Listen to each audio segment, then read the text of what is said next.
E aí, guys? Como é que vocês estão? Tudo certo? Tudo belezinha?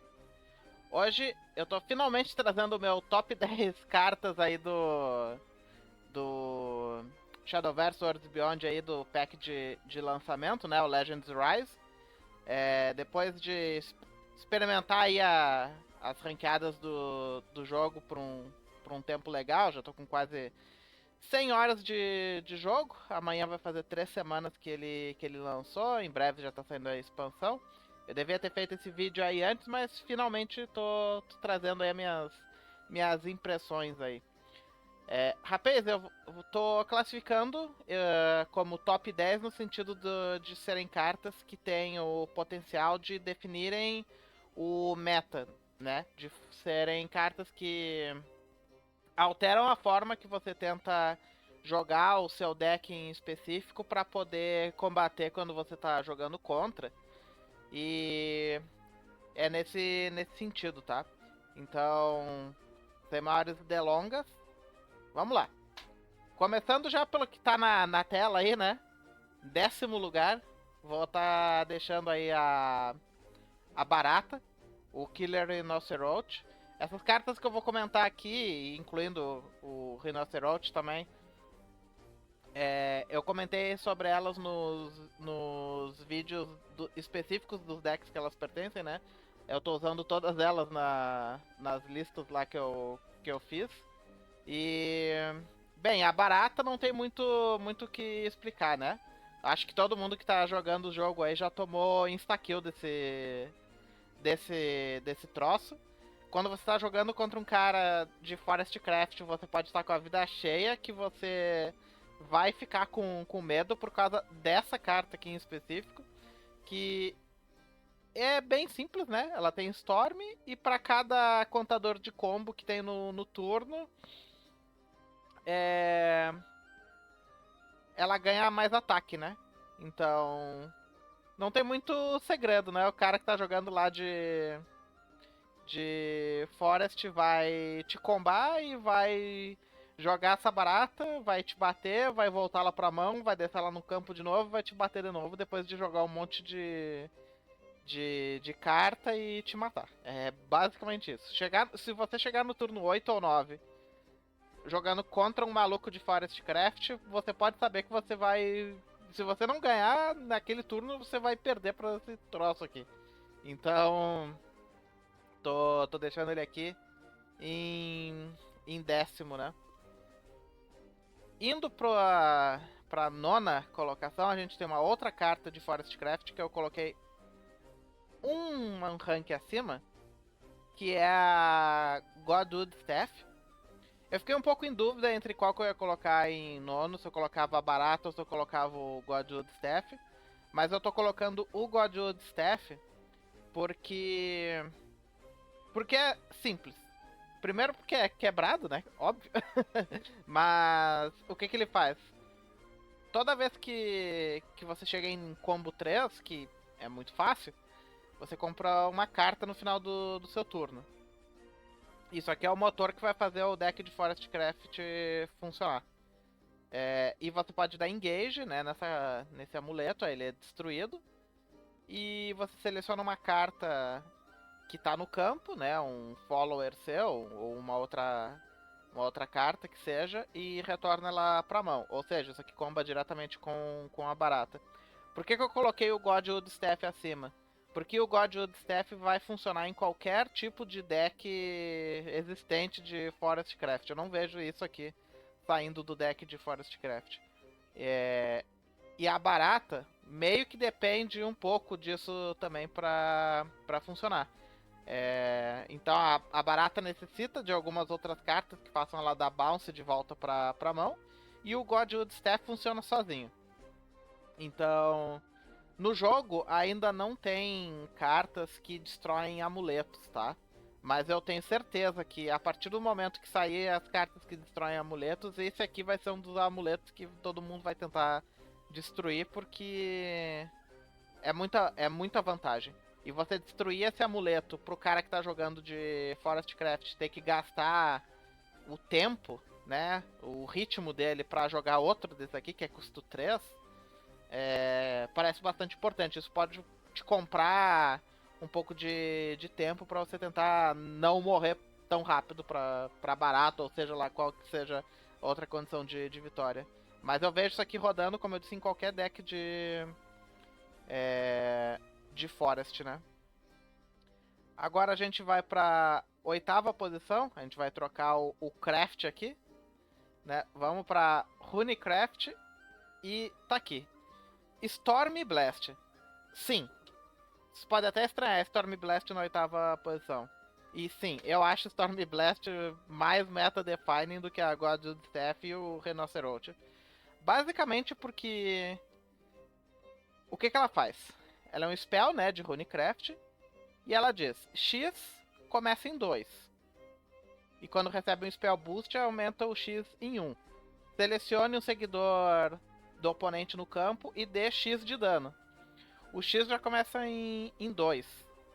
Isso aqui que faz esse troço ficar mais quebrado, porque se começasse em 0, pelo menos o oponente ia ter que jogar alguma outra coisa pra fazer isso aqui virar uma remoção de early game, que você pudesse ficar tirando os follower, né, que a gente joga no primeiro, no segundo turno ali. Mas não, isso já começa em 2.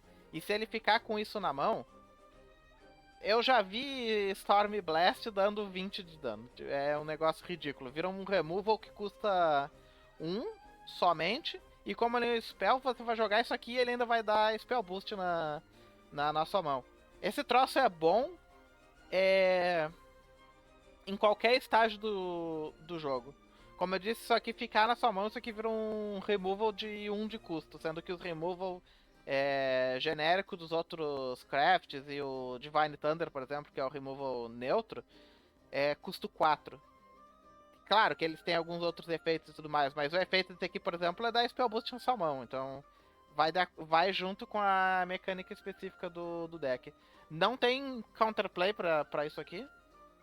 Eu acho que o único counterplay possível seria dar barreira, né, para os seus seguidores, mas barreira é bem raro, né? São poucas cartas que tem barreira no jogo aqui no lançamento.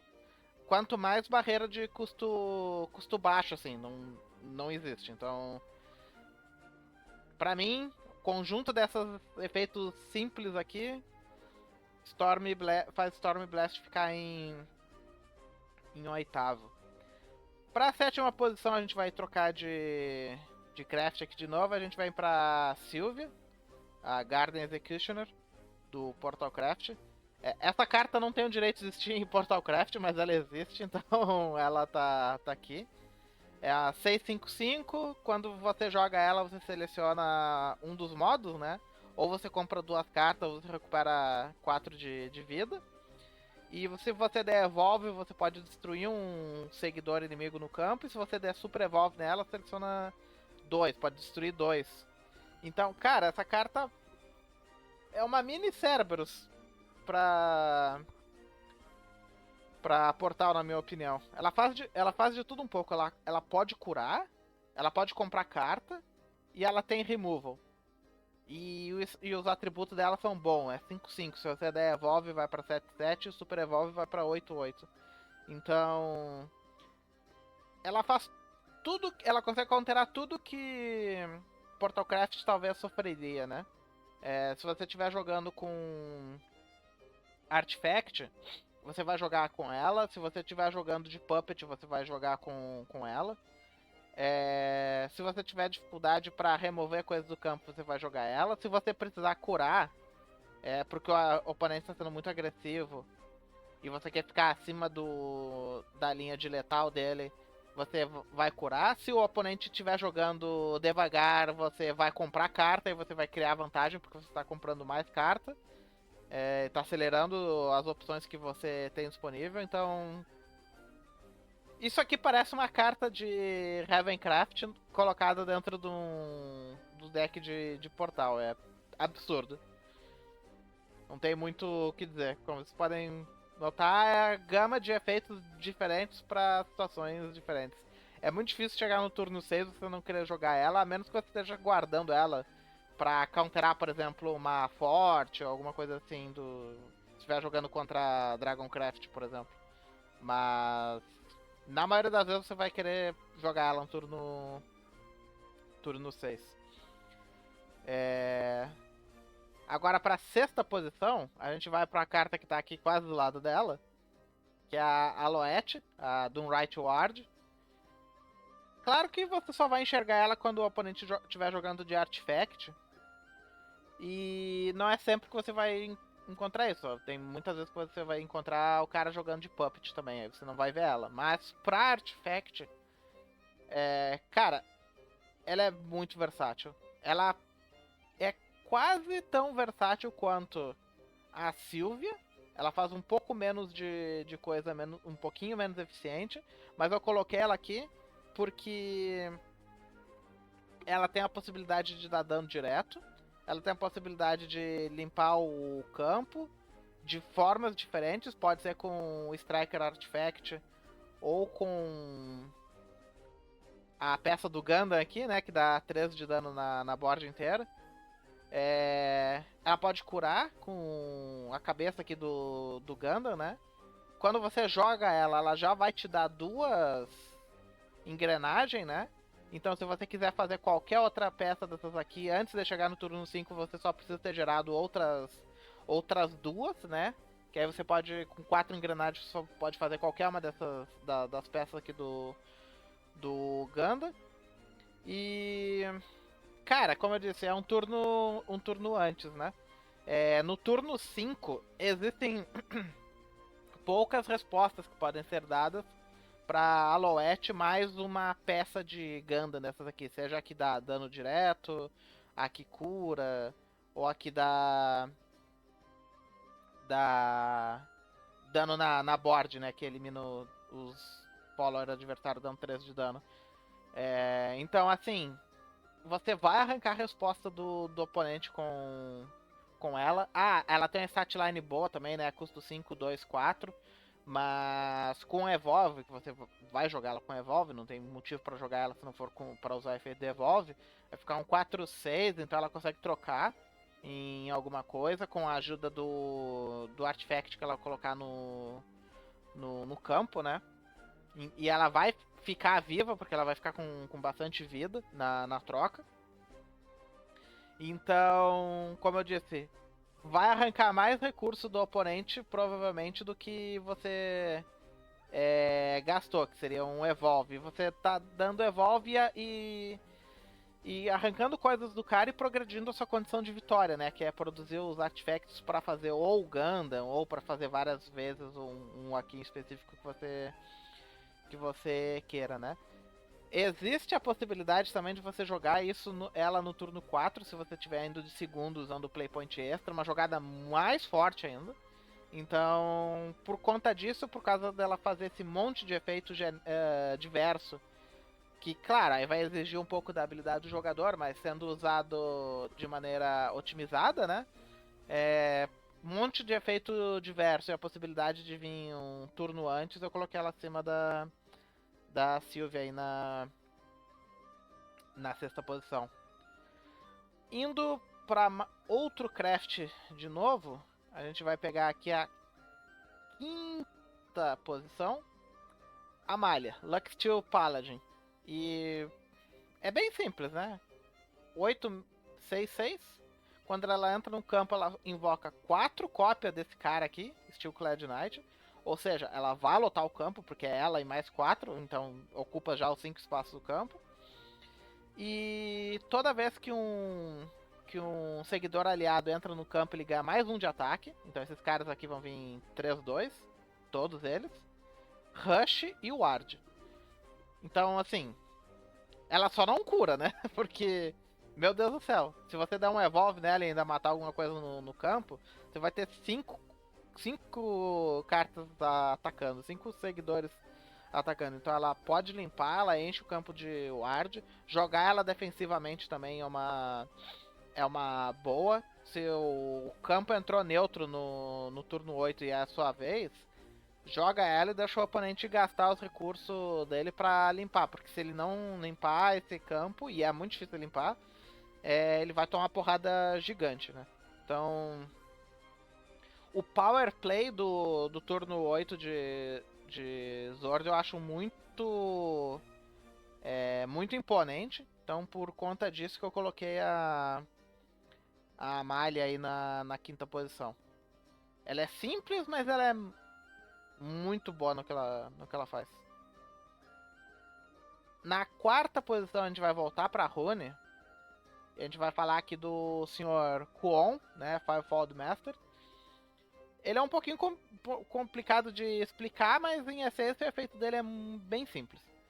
Quando ele entra no campo, ele vai invocar 3 Shikigami, né? O Celestial, o Demonic e o de papel.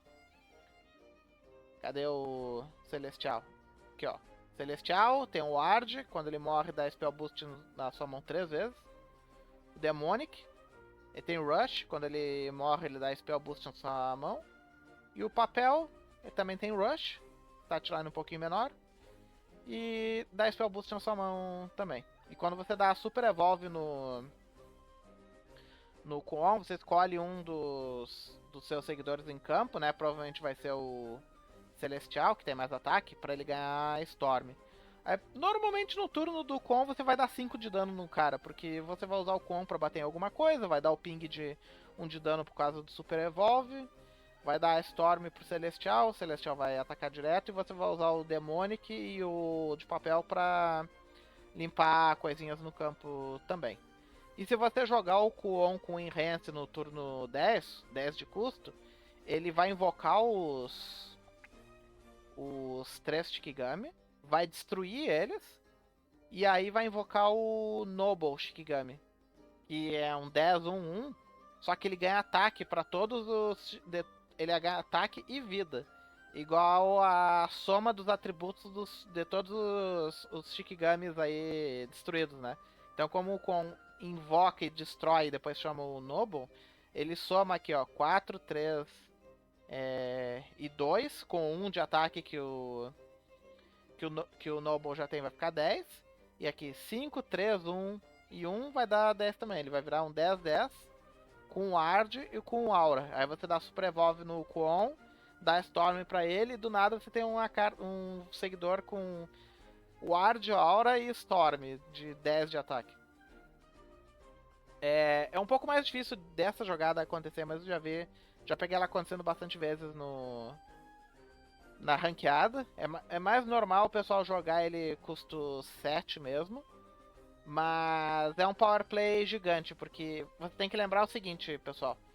Não é só as coisas que ele tá fazendo no campo. Pra Portalcraft importa muito o que ele tá fazendo na sua mão também. E todos esses caras aqui, quando eles morrem, eles dão Spell Boost na sua mão. Então o Kwon, além dele fazer essa presença de campo gigante, pra limpar o campo e dar uns ping de dano, vai dar 5 de dano, que é um dano legal, ele vai dar 5 Spell Boost na sua mão. Porque esse cara aqui, quando ele morre, dá 3.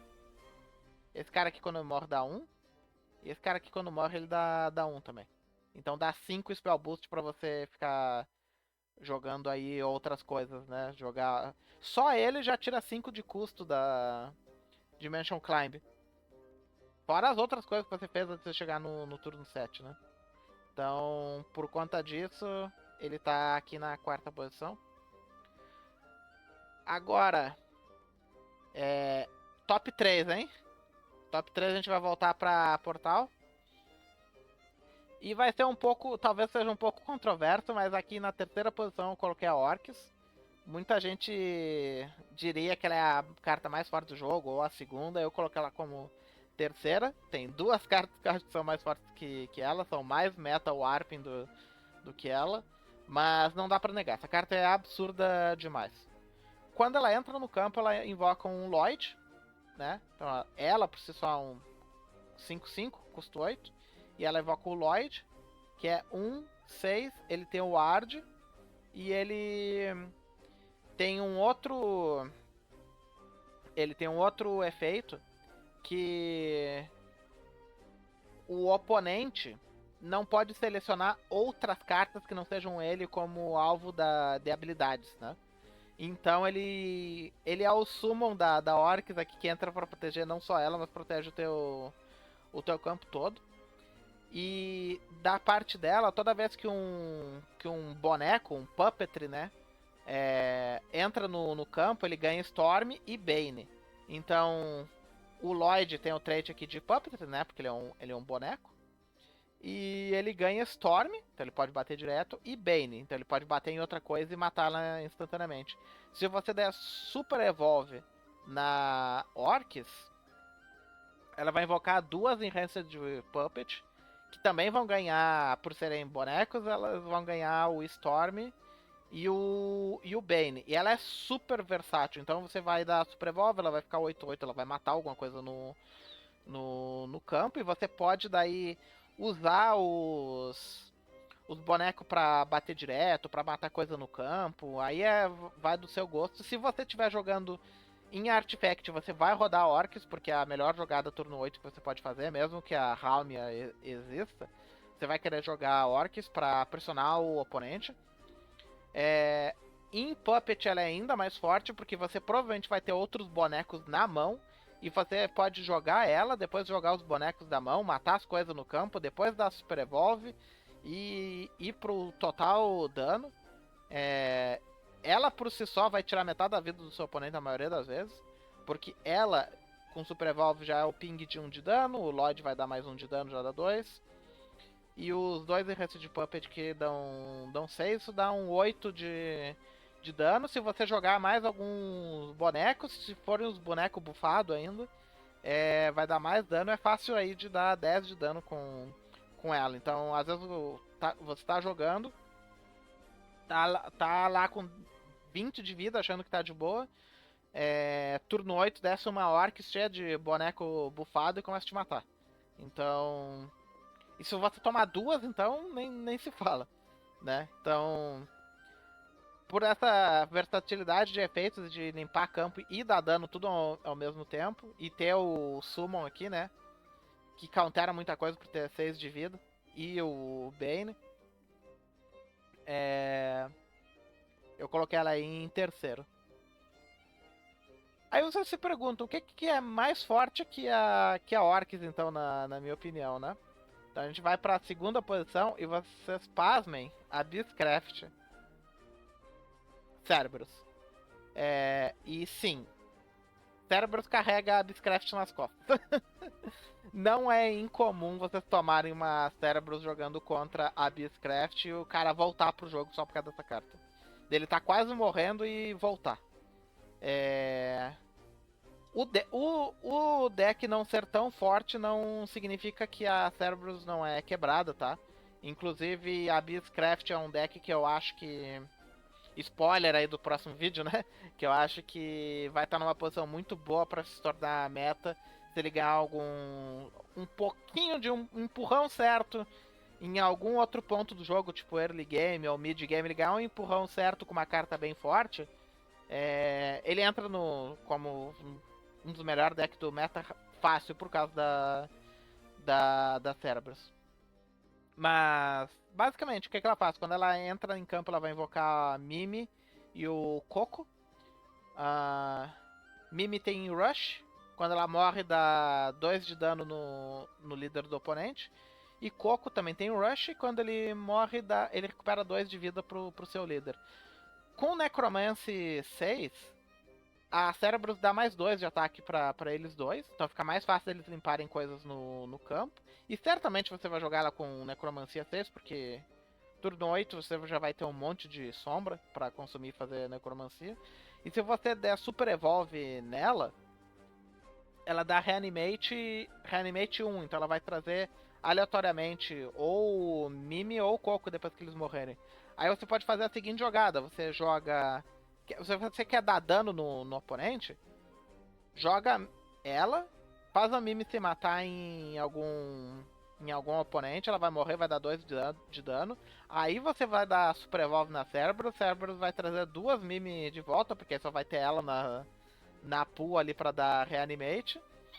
E você faz elas se matarem de novo, e do nada você deu 6 de dano, o Cerberus bate, 7 de dano, ainda vai ter o Coco, vai recuperar 2 de vida. E você pode fazer ao contrário, e curar um monte de vida e voltar pra partida e limpar o campo E vai ter uma Cerberus 9/9 ali no campo pro oponente ter que lidar. Então, dano, cura, limpa o campo e tem uma statline gigante.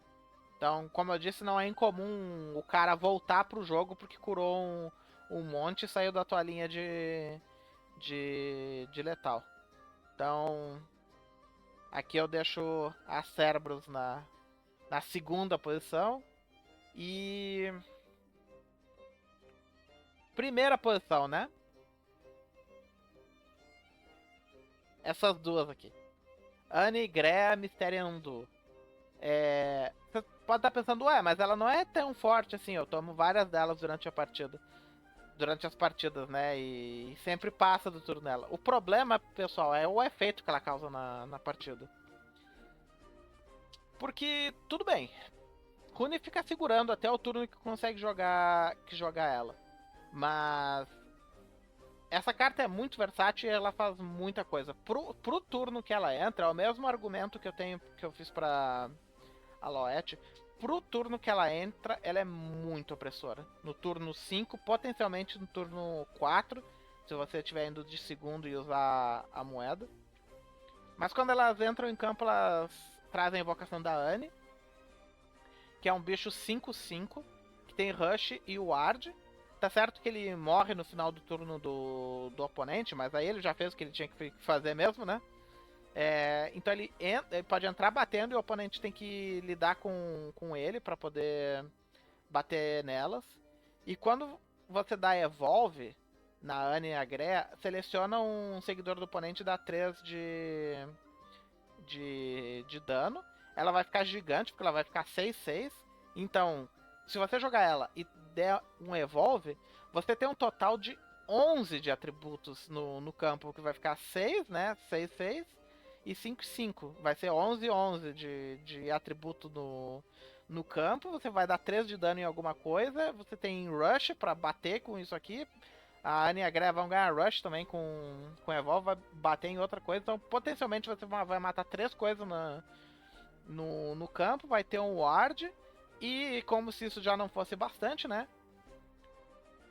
Spell Boost 3 vezes. É como eu costumo brincar com o pessoal com quem eu converso sobre o jogo, que essa carta aqui é custom made, não tem como. Isso aqui dá progressão na tua condição de vitória. E juntando, por exemplo, com o fato de que você vai jogar ela e vai jogar um Kuon, se você jogar uma Anne e um Kuon, e a gente sabe que você normalmente vai jogar mais, né? Porque o Runecraft compra um monte de carta. Só esses dois já tiraram 8 do custo da Dimension Climb. Então, como eu disse, pro turno que ela entra, é a carta que eu acho mais opressora e meta-define aí no momento aí no jogo, né? Mas, bem, é isso aí, guys.